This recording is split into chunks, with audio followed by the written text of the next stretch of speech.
Hey everyone, welcome to today's podcast. I have with me a really, really dear friend of mine who's super intelligent, super spiritual, and super experienced. His name's Michael Maidens, and he has been in the world of marketing at a very, very high level for many, many, many years, involved with massive projects that are all about consciousness, expanding consciousness, growing consciousness, in particular personal development, psychological development, spiritual development. But he's really been helping some of the world's greatest teachers, speakers, impact leaders help get their message out. And I've been involved with Michael in that regards as well. Not only are we good mates, but professionally, I totally respect this guy. So if you've got a big message in your heart that you're trying to get out, this is a guy that not only can jam at every level at the highest world stage on getting that message out, but which, as opposed to so many other marketing people, and I don't want to label Michael as a marketing person because he's not. He's so much more than that, and I'm going to let him talk to that. But when you do talk to marketing consultants and so forth, I've always been deeply disappointed because they just want to buy ads and do things like this. But they don't really understand the fabric of how, what the process is to get yourself out there and to actually become what you feel inside. And this is something that him and I really relate to and have spent our lives working around.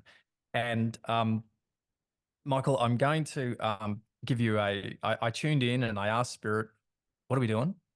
And it gave me an interesting picture. So I'm gonna point this to you. And Michael doesn't know what this is.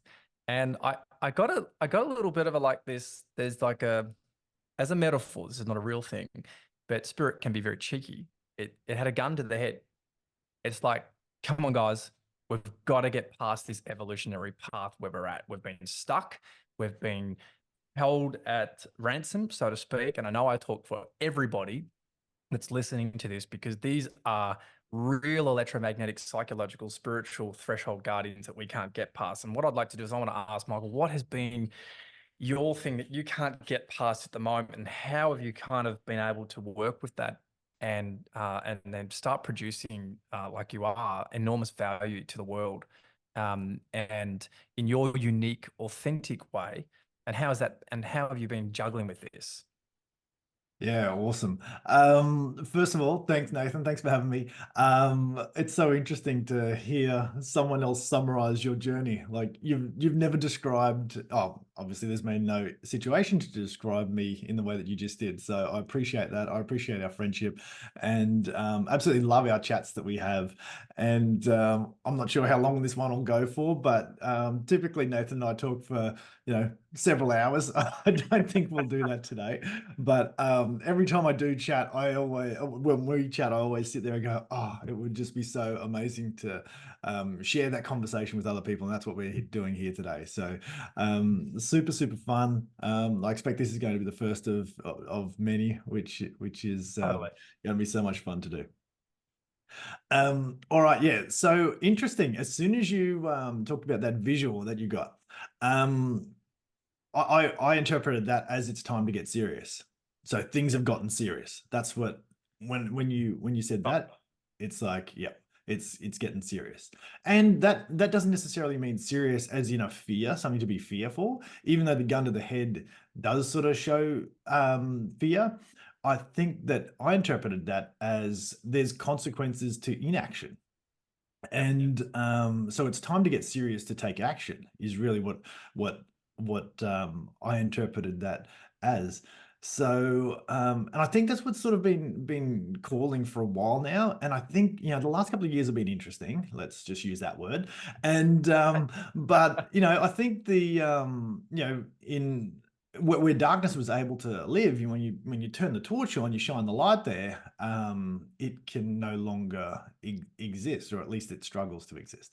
And I feel like that's what's been happening in a lot of situations, in a lot of areas of life, and especially in this stage where people have been able to kind of sit a little bit dormant with something that they know that could help others with, and it kind of gets to the point where I know. I feel like we've been in a society where we think that we've been looked after, as in we've been kept. If we just do what we're told, then people are going to look after us. And I think that there's more and more people realizing that that may have been the case at some point in time, but may not be the case either right now or may not be the case going forward. And it brings it back around to we need to actually, you know, take a lot of action and take serious action and actually help each other, and know that we can't sit dormant on our special gifts that we're here to share with the world. And in actual fact, it's serious. The world actually needs us now. And we can talk about all the control and all that sort of stuff, but what I love about what I love about online stuff and people sitting here with these beautiful, beautiful messages and lessons and through life experience that you don't learn in the mainstream education or books or whatever, that it's the decentralization of knowledge. It's the decentralization of, wisdom and progress and stuff like that. So, I see that visual as it's time to get serious. And I think people are ready now. It's them. You could have, it's like, you and I both surf. It's like we could paddle really hard when there's a set coming in against us, and we will probably end up in the same spot after exerting a lot of effort. Your toes are still touching the sand almost. Whereas if you actually wait for the right time, then you go, all right, cool, I'm just going to sit out this set. I'm going to let the swell and the incoming energy oppose me. And now it's calm. Right, now's my time to make progress out to where, catching the amazing waves are. And I feel like that's where we're at right now.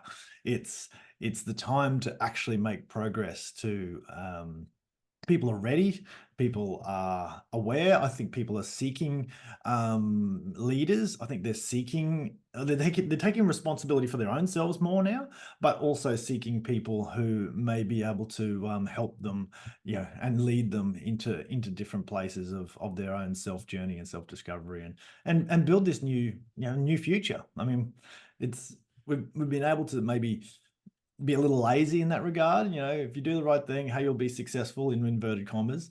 Now that's a little bit unknown of what that actually looks like. So I think it's quite an exciting time.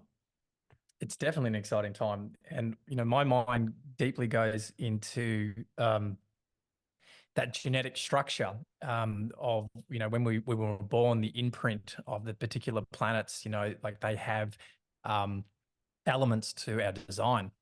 And when we start to deeply look at these things, and I think that's the prime thing, what you're basically saying is that we haven't looked at them.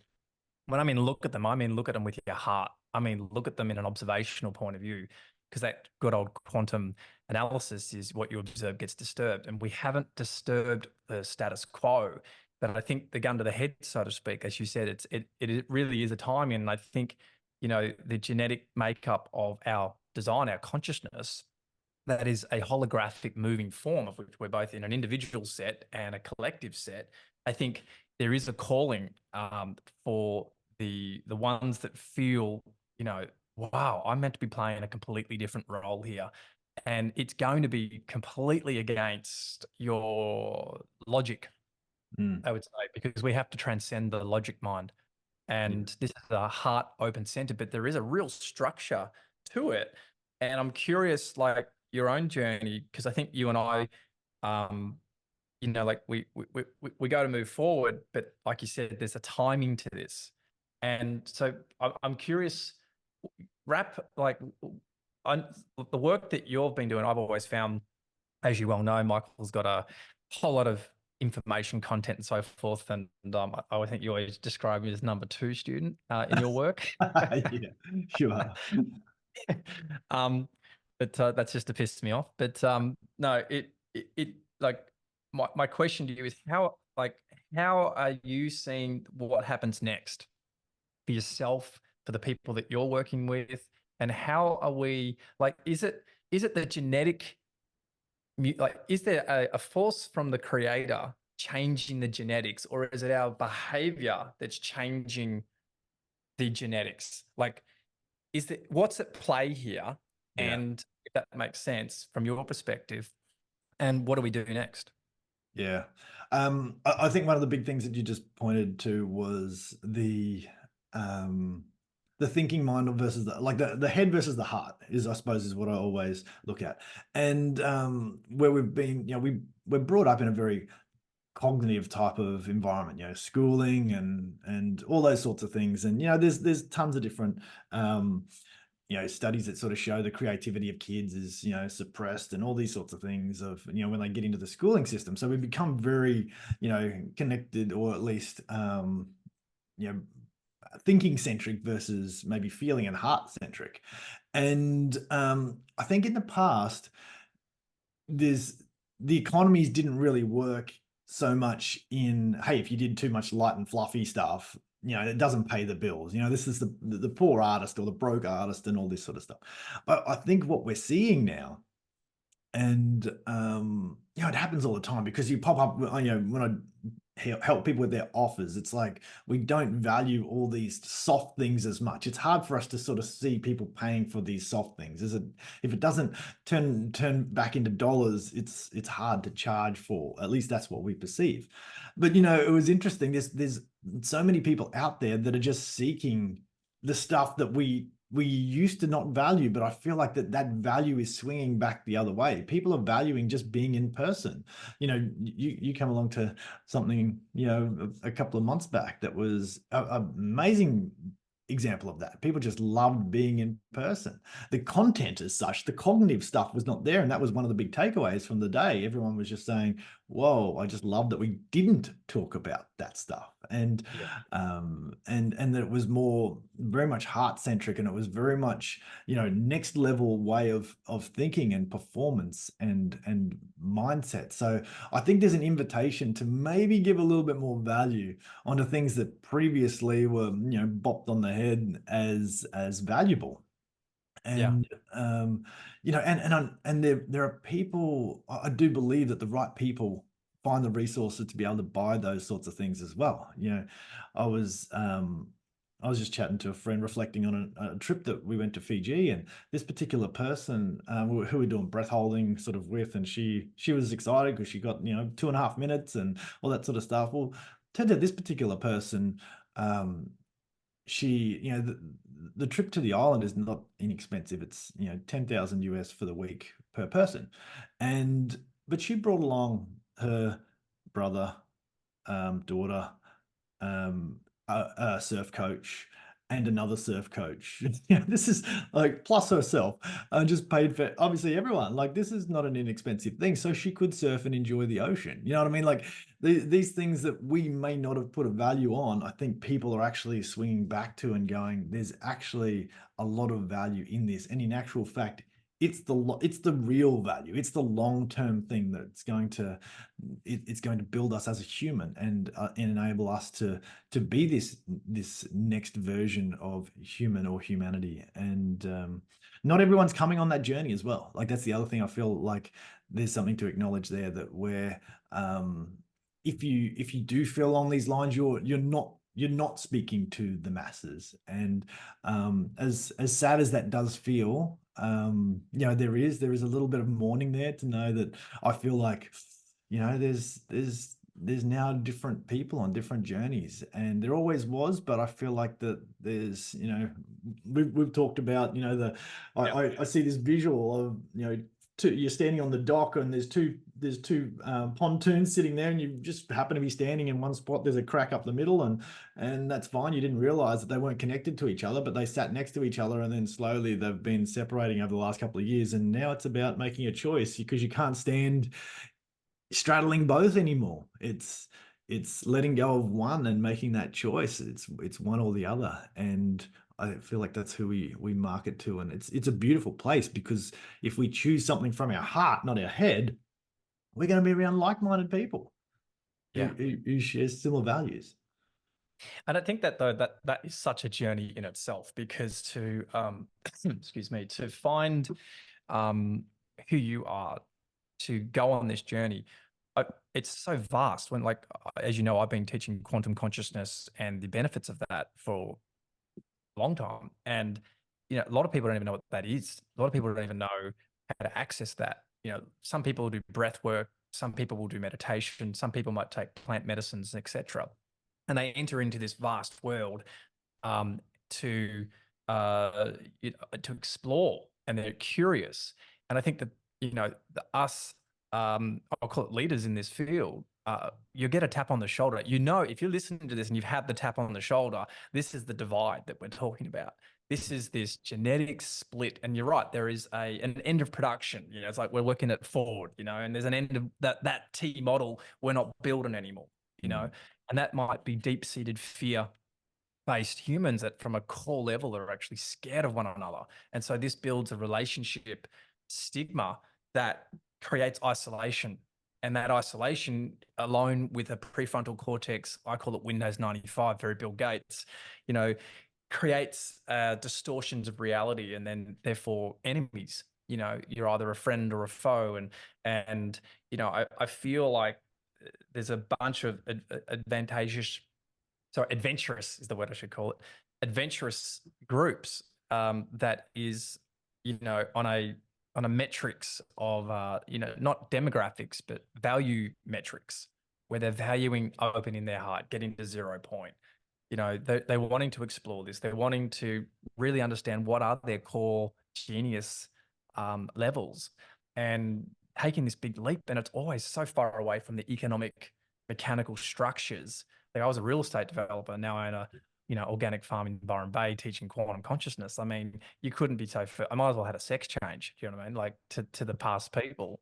Maybe I have had one. Maybe I Yeah, used I to was be. going to say you may have been a female real estate guy or I gal. know, really hairy face. You're a female, but hey. Um, but yeah, it's like there's an end of a line for that. Yeah. So what is that like for you and your journey? What is that? How has that showed up? And then how have you addressed this massive change?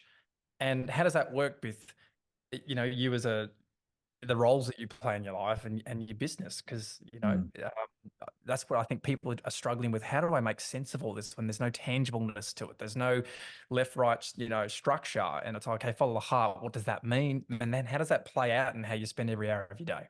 Yeah. It's difficult, hey, because I think we perpetuate the environment in which we came from. I don't know if you look back, and I look back at things in the 90s and go, oh, I wish I could just go back there. Just take me back to, no internet, just buy, your BMX bike and just playing some sort of sport and life being simple or whatever.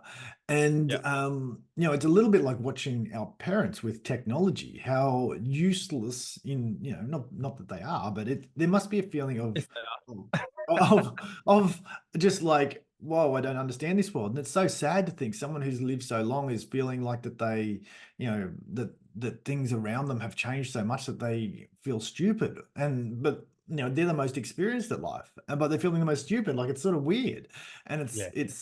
I feel like that has happened in an accelerated way for even us as being aware of things. It's like, hang on, I've got tons of experience, and I think that I'm a fairly deep thinker, and Oh, strategy thinking, and also long-term thinking and short-term thinking, and seeing the play, watching how things unfolded. And you and I had conversations at the start of 2020, and that was March. I called it like right from the start, before it was even thought about it being a thing. It was just like, and I'm surprised what I actually wrote, publicly, because those things weren't even in conversations yet, but they became what happened.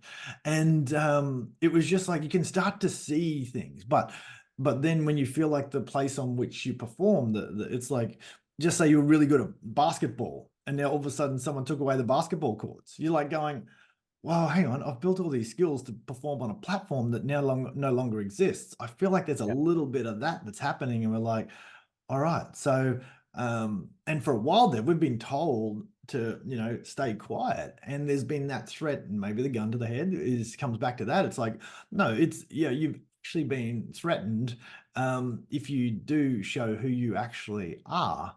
Now, but there's an invitation, because I think there's so many people who are sitting around feeling the same way, that everyone thinks that they're isolated. Everyone thinks they're on their own. Everyone thinks that they're lonely. And in actual fact, I don't know, you start to vibe and you go, oh, there's actually a lot of people who are also sitting thinking that they're alone. It's like, working from home. You think you're the only person, then you realize there's hundreds of people feeling lonely working from home. It's like, Well, it's so like that mastermind you put on in Noosa, like you said a few months ago, everyone came because they thought they were discussing podcast strategies or marketing strategies or some type of, business, if I do this, then I'll have this. And they rocked up and we didn't have one word of any type of strategic chat. I think there was some, but, a little bit about podcasts and stuff, a, but a little bit of that. But, it was interesting to see that quite a lot of the people that weren't even aware of these deeper beats, these big cogs that have been turning, and they're maybe not even being truly aware of it, but sensing something's quite changed, but yet they're still playing on the old basketball court, so to speak. yeah, yeah. You And know, so I feel like that's the invitation there is to, I mean, people approach things differently. So to answer your question about how do you show up in your day and your life, and how does that, it is just, for me, I just like to just lead and just be who you are. Like, who are you as your true authentic self? Yes, we got bills to pay and a few things like that. So we need to balance, as in, make sure there's a roof over your head and everyone's fed. But that being a progression, that the more you can start to build the platform and the place, or the new court, it may not be basketball anymore. There's another place for you to play where you just show up and you be you. And what I've found, and I expect you have too, you'll start to pull people into the vortex. We've talked about a lighthouse, for example. A lighthouse doesn't sit there trying to go and find boats. The boats are looking for the lighthouse to give them guidance and things like that. So I think the invitation is to just be you. The lighthouse doesn't worry about whether they're going to be liked by the boats or whatever. It doesn't worry about those sorts of things. It's got a job to do. It needs to show up and shine, and give guidance to those around who are seeking that guidance. And but I think that's a really vital point. So there are people that are sitting in, oh my God, I was playing basketball. All of a sudden, the boundaries of the court are starting to disappear, but I'm still playing basketball because I don't have clarity. I don't have like a lock, like Maverick Top Gun thing. I don't have lock on what it is I'm supposed to do. So this confusion, the shadowy pattern starts to kick in, and the evolutionary path is on its way. And I think there's a lot of people who are really sitting back because they want to feel safe and certain about this transition. And I think this is the end of Windows 95 logic, and we're having to navigate now from something higher. So from being on the basketball court to the lighthouse, like as you said, if you become the lighthouse, that there's a big journey from basketball court to lighthouse. And when you do operate from lighthouse and you take initiative and you've received a growth from the heart, then your culture, you'll attract people that are there on an evolutionary path who are feeling your thread, because it's something, there's a much higher command happening here. But some of the work that you've been doing, because I know that Michael's worked with literally some of the world's best marketers and right alongside them and all the people. But we were talking yesterday that you can have all the marketing skills and strategies, but yet there was always something underneath that for you. We talked about it yesterday. Can you share what I think being on the basketball versus being the lighthouse? What is that thing that people are looking for that you've really started to put some meat on the bone on, so to speak? Yeah, yep. That's cool. And if we run with the analogy of the basketball in the lighthouse, think of the basket. Let's explain the basketball. If you wanted to have success, let's say that you're driven for success and you wanted to show your skills, that's someone else's structure there. That's a basketball court. There's rules. Someone's probably organized the teams to play together. Someone's organized the funding, the money, the cameras, the crowd, all that. So you are actually shining on someone else's platform in a way.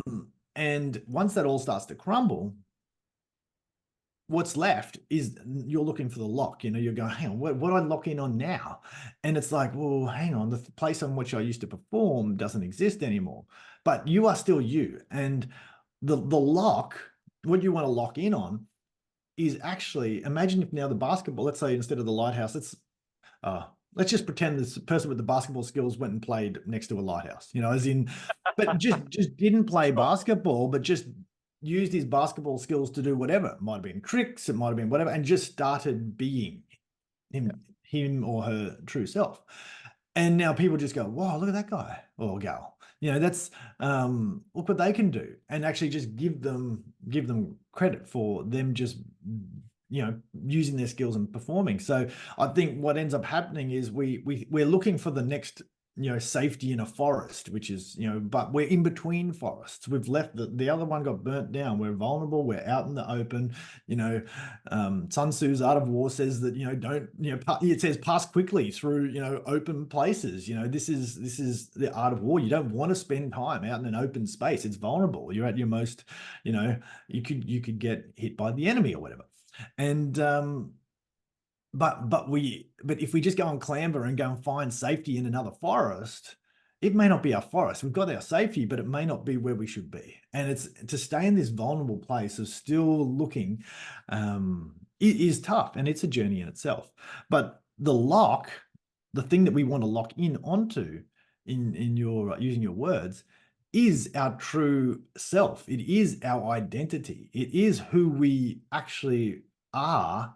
That if we actually became strong and got to know that, and felt that strength of no, who am I? Actually, who am I, and how do I show up? How do I show up in conversations? How do I show up in work? How do I show up? What do I identify as? Then that is what you lock in on, and you just go and be that, and watch the world around you change. Watch some people leave, but watch people that you didn't even know existed start to be drawn in, and the magic and opportunities do start to unfold, and they are perfectly aligned because they're aligned to your identity. Yeah, your truth. And I think that's an evolutionary pull. And I think this is coming, and this is why I love teaching quantum skills, because what that requires is faith. Mm. And faith is not being separation, that you're separate from a time-space unit vibration from that reality. Yeah. And the only thing that creates separation is the Windows 95. If I do that, I'll be rejected. If I do this, I won't be able to pay my bills. If I do this, I'm not enough. Can I do it? And we all get caught in that vortex. And so, like what I was, and thank you, that was a great analogy and a great movement. And I think a lot of people will be listening to going, yeah, I can feel that in me too. And I think the world is desperately calling now to a point so that, I mean, like no one's coming to save us. There's no redemption. There's no angelic realm coming in, although you might meet them in your interdimensional journey. Plus, I also want to put on the cards here, like there's forces at play that don't want this. And I think that this is something that we do have to address, because there is a spiritual warfare. There is light and dark. And I don't like to put that into a religious context, because I think that creates a whole lot of other dogma and stigma. But when I've crossed over my path, there is strong resistance that is outside of me, and it's real. And I want to talk to you about that. Like, what do you feel about that? Like, there is, to get to this lighthouse, there is a bit of a, toughening up on an interdimensional level as well. I mean, you may be on a lesser, no, I don't know, the lesser. You might have to do a different role where you don't have to come across this. But if we look at the institutions on this planet that are cementing in separation vibration, that then keeps the place in a orbit of a similar frequency of suffering, if you're being called and pulled outside of that basketball court, let's just say, then there is, my experience is there is interdimensional, and a lot of my quantum work is I'll help people literally untangle that, because I call this timeline stuff. So if you've got these three-dimensional codes, but I call three-dimensional codes inside you, then you're also going on a journey outside of time and space. So we have to have another massive evolutionary jump. as in who are we? Mm, And hey, do we actually exist as this identity? mm. Or are we actually no time space? Are we holographic fields? Yeah. So So talk to me. I wanted, Yeah. when you said something before, and sometimes I think of you can acknowledge, like climbing a ladder, walking a tightrope. You can acknowledge that there's danger or darkness around, and consequence of failure around. But then I always like to check in to see whether it's serving me or whether it's holding me back to give that attention.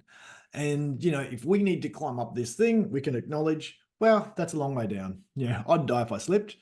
Acknowledge it, and then back to focus. One rung at a time, one rung at a time, one rung at a time, because the more you focus on that, it's actually taking you away from and increasing the chances of the failure and the freeze and stuff like that. But one of the things that you said there's no angelic um, realm coming down to save you and all that sort of stuff. The first thing I heard straight away as you said that was I'll write down, your future self could be that angel that's coming to save you. Yes. But it's And an integration, it's a sorry, not it's it's an integration of your lower bodies and your well, sorry, my opinion is that it's an integration of the higher realms and the lower grounds that mhm. is building a new identity. Yeah, yeah. And that is being guided by that future self that is Yeah. just like, this is what I see, this is the world that does exist, can exist, and that is more truth than the truth that we're being fed, that is more belief and trust, and the journey to getting there is operating at the frequency at which that is truth. Yeah. Which then creates the opportunity of the timeline of your highest timeline in this life, Yeah, yeah.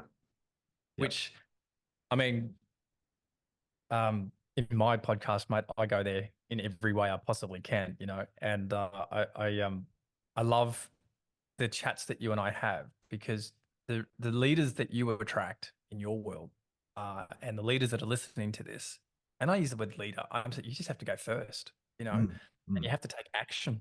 You mm. actually and you have to take action. You don't even know what you're taking action on. There's no basketball court. We're creating new basketball courts, and each one of us has an authentic basketball court to create.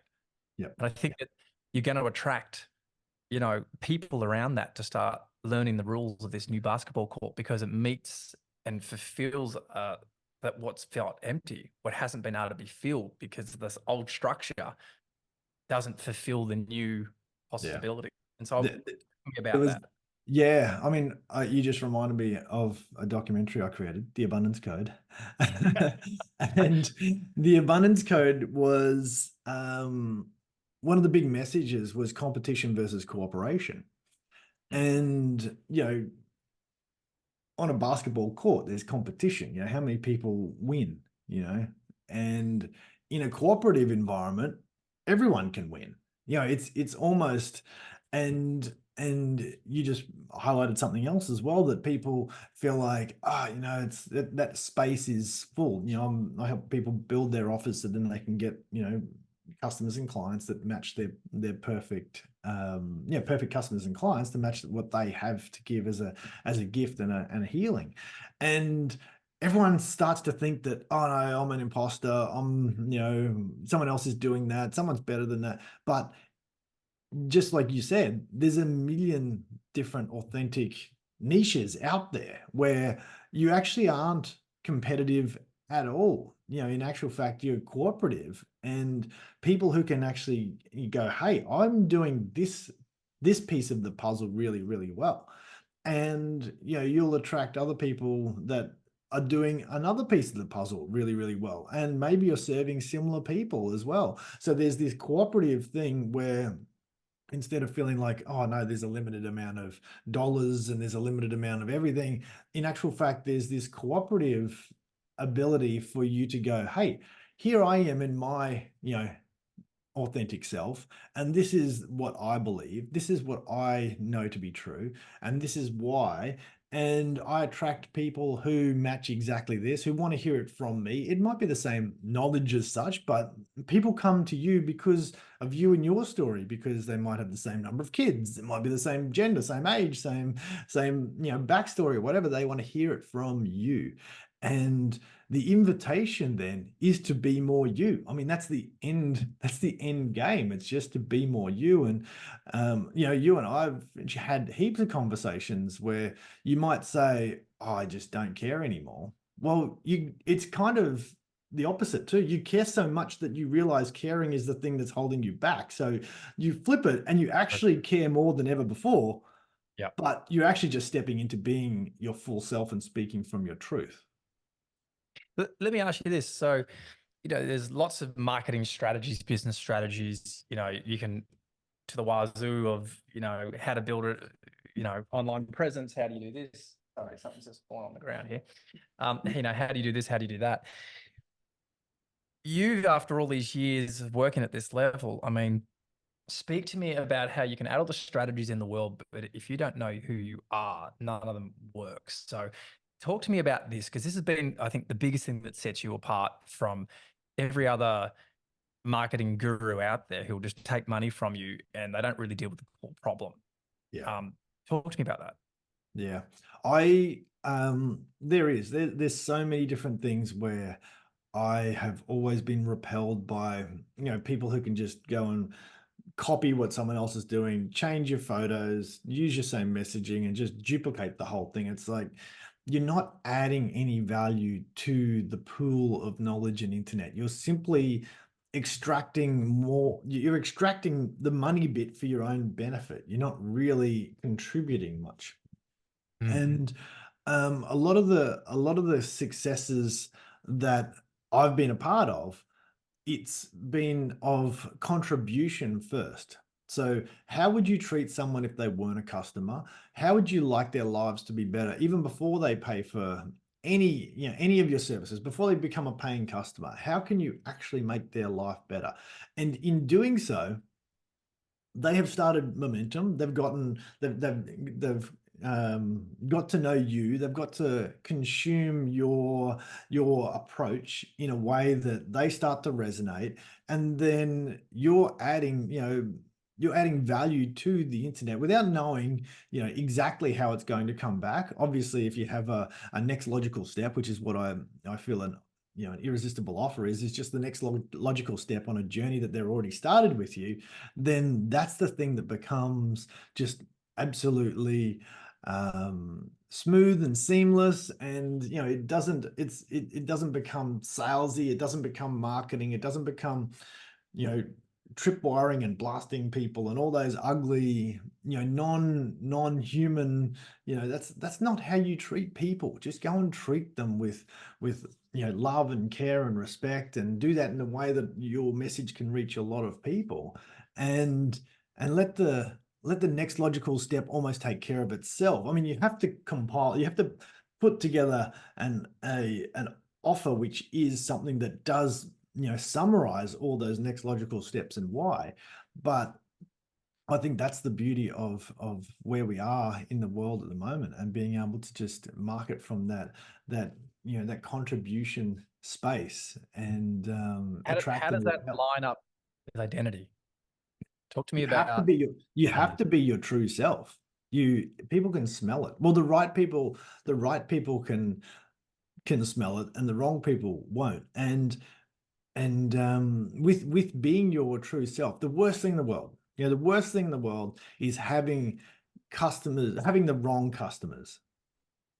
They're everyone. Well, I'm not going to say everyone. A lot of people go for that on their journey when they start business, because it's like, oh, I need money, I need sales, I'll take anyone, and they'll take the wrong customers. Is that And why you took me? I did, and I'm still trying to shake you, and you just keep on clinging on. I've Totally. seen how many times you've been through my courses. They're either really bad or they're really good. I don't know which one yet. Really bad. Really bad. Yeah. Yeah.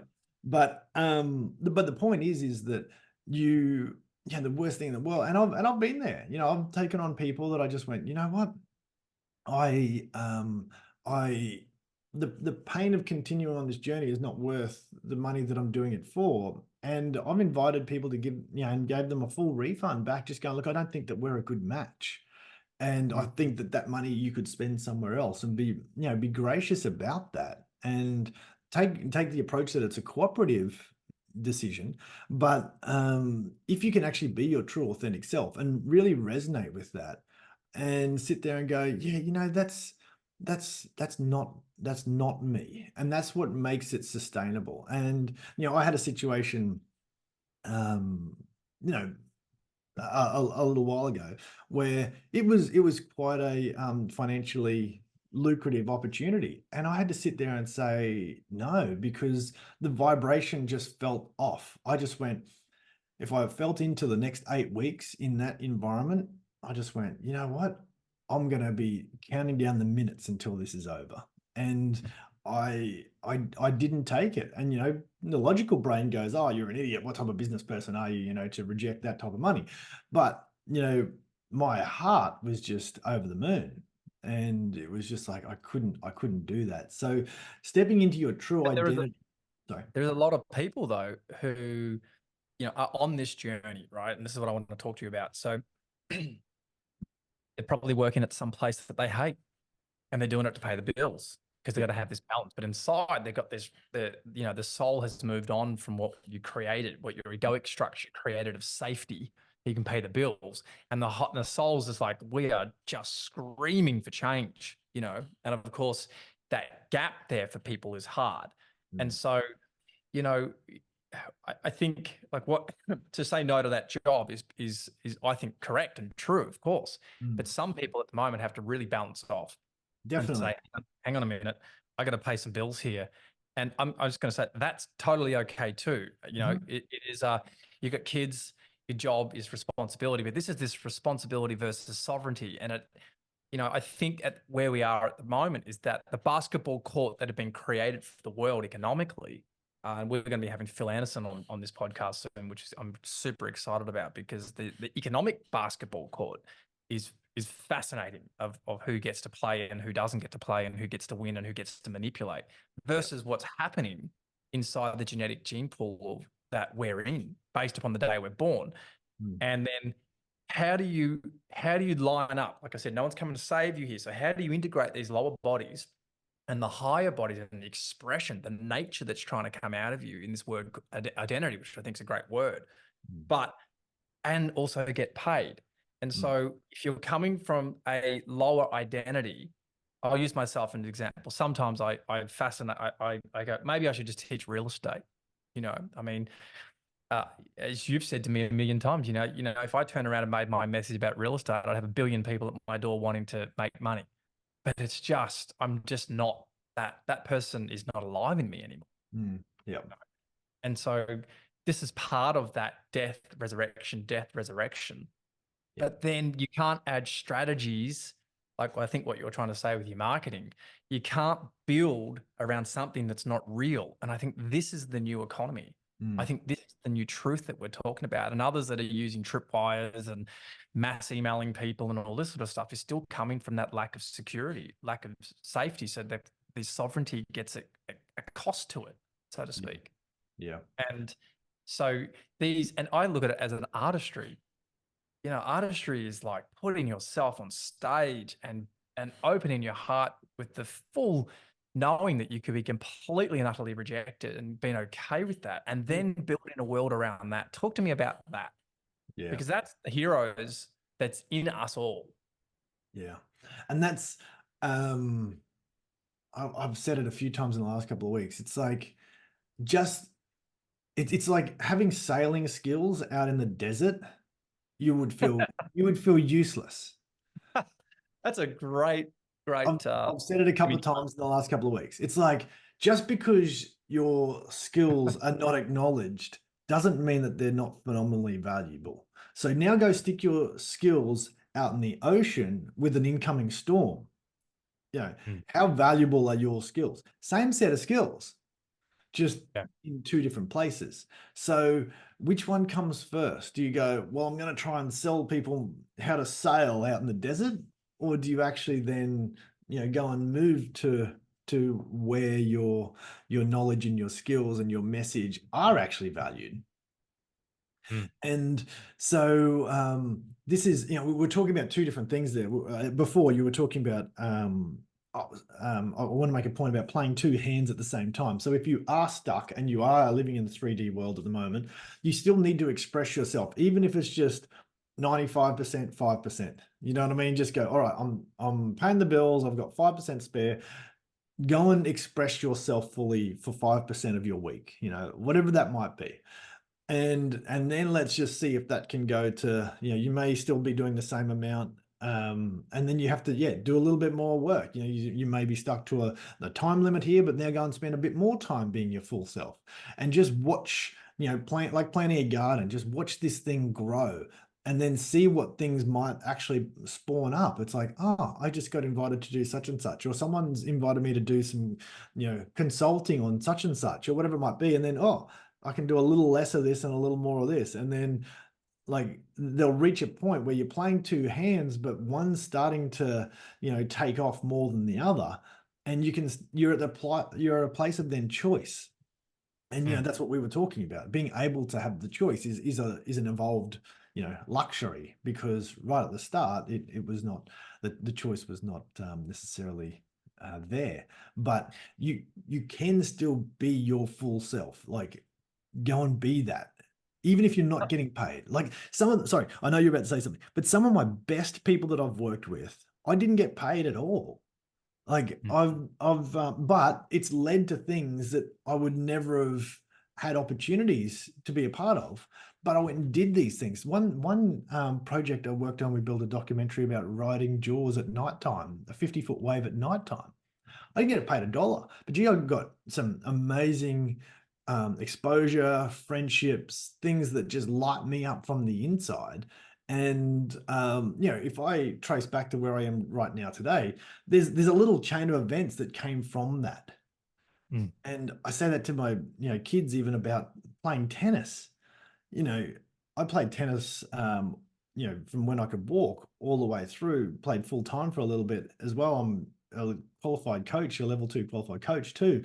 But I've been on so many tennis courts with such amazing people, having such amazing experiences, which have led me to all these other things through a sport which I didn't get paid $1 for, but it was just me being truly me. Yeah. So Yeah.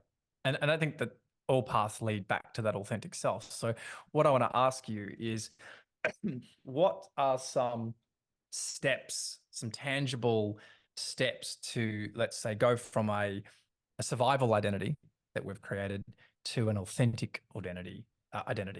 And what and then of course we build a world around that, and that's another whole discussion. But what are some steps that you would be happy to share from your perspective?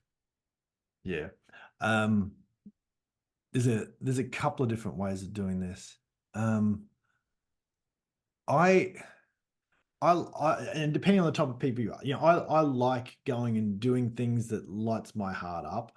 And that could be kite surfing, that could be tennis, that could be surfing, that could be whatever. And those things lead me to places that you know I'm sitting about 4 weeks ago chatting to on an island in Fiji. Just came in from a kite surf, chatting to a guy. Turns out he's like a multi-billionaire, 29-year-old. And it was because of kite surfing that I was there. It was all these different things. It was because I was there, and getting these massive insights. So in terms of what practical steps you can do, I like to sort of look at what's something in the world that pisses you off so much that you wish you could change, and you wish everyone could see would be so, beneficial if they were to change. Or the other thing, what is something so magical that you just love about life, something about the world that you wish everyone else could share in that, and see the world and experience that human experience through that, whatever that might be. It could be a way of eating, it could be a way of being, it could be meditation, it could be breath work, it could be kite surfing, it could be laying on the beach sunbaking. I don't know, whatever. It's what is it that's something that lights you up so much that you wish that, hundreds or thousands or tens of thousands of people, hundreds of thousands of people, if they could, would the world be a better place? Would humanity be a better place if more people believed that to be true? And just start going and talking about it, putting it And out you know, there. I had a coaching client the other day who told me something really funny. This could be pretty inappropriate, but hey, that's how I roll. And he told me that he bought his wife a how to give a great head job from a woman in South America who has literally made a good living out of teaching other women this, which was he went into some extraordinary detail about it. I was like, wow, okay, like what you're saying, like someone might say, being on the beach sunbaking, how do I make money out of that kind of passion? Do you know what I mean? Yep. And I think that you're right that, um, you know, in the right context, coming back to your sailing in the desert skills versus being down by the ocean. So wrap that up into a tangible step then. Like, so you're saying people can find out what pisses them off in the world or what they love. Step Yep. number one. Yep. Then Okay. step number two, start sharing it with people. Like I prefer to go to things that I find amazing. Like I try and go towards the positive side rather than the negative side. Like something that pisses me off, it's like, okay, that's, I don't know. For me, that's a negative vibration and it's a fight, Whereas I but sometimes, like a headache, people will pay for it's so much easier to sell someone a headache tablet than it is to sell them insurance because they have the pain right now. It's today's pain. I'll buy that right now and it's gone. Insurance, it's not today's pain. It's a potential never ever pain, but you're paying for insurance. It's harder to sell. Um, but in this case, if you can actually just find this thing that just that you're so passionate about and you want to start just sharing it, then you now will light up all these different people who also share in that same passion. I've got clients, dog training, knitting, and then you start to see all these Instagram channels that pop up. There's one guy over in the UK who I think I've shared with you as well. He just loves watching trains, Oh, yes. and you should see all the comments of all the people. Just they actually don't like watching trains, but they are getting so much joy from just watching him enjoy watching trains because he's just sharing what he is so passionate about. And Enthusiasm, it can travel across time space. It's yeah, incredible. and so you get to so that's where I think the start of the journey is. And no matter you know so many people spend a lot of time building products, and then they're building their models and they're building all this stuff, which is definitely it's a hand that you need to play. But at the end of the day, you want somebody to be able to, you want a pool of people to be able to present that to as well, which is the audience. So start to attract those people by sharing what you think is amazing, your insights, the way that you see the world. Allow people to travel through that that time space or that lens. Come and look at the world through your lens for a moment, and allow people to experience a part of the world, or this human experience that they wouldn't have otherwise. And you could just light people up in ways that you can't even imagine. Mm, mm. So, they were in the basketball court. They're now slowly becoming a lighthouse. What's the next step after that? How many steps are there? Are we making this up as we go? Which is the best way? uh, What? I mean, so once you start to be, you can call it a lighthouse, you can call it, sometimes I like to think of it as a band as well. It's like music playing. It's like, oh, there's some music off in the distance over there. And, you start to attract people, towards a band, and you know this, literally. And, people will gravitate towards you, and they'll And then, so many people wonder what they need to sell as such. But in actual fact, the people who are attracted to you will probably start to tell you what they need next. And it can be something that you basically listen, you feed things out and you feed things back, and then you start to go, wow, people want to go on a XYZ journey. I'll put together one of those. Or people still, even though I think that I'm saying everything in a very logical and structured way, people want to have it in an actual structured digital course, or a 2-day workshop, or a what. So the next step uh, usually becomes quite obvious once you have started interacting with people who also resonate and see you as a leader. Mm, mm. So it's getting the feedback from, and where they're at and what they want. Yeah. Yeah. It's funny. I had a phone call from a guy I played in a band with for many years. Toby Rand. Toby Rand ended up winning Rockstar Supernova in America. He actually got offered the gig to be the head man for NXS, and he now works with Gary Vee's the bass player, and he travels non-stop in America gigging. Yeah.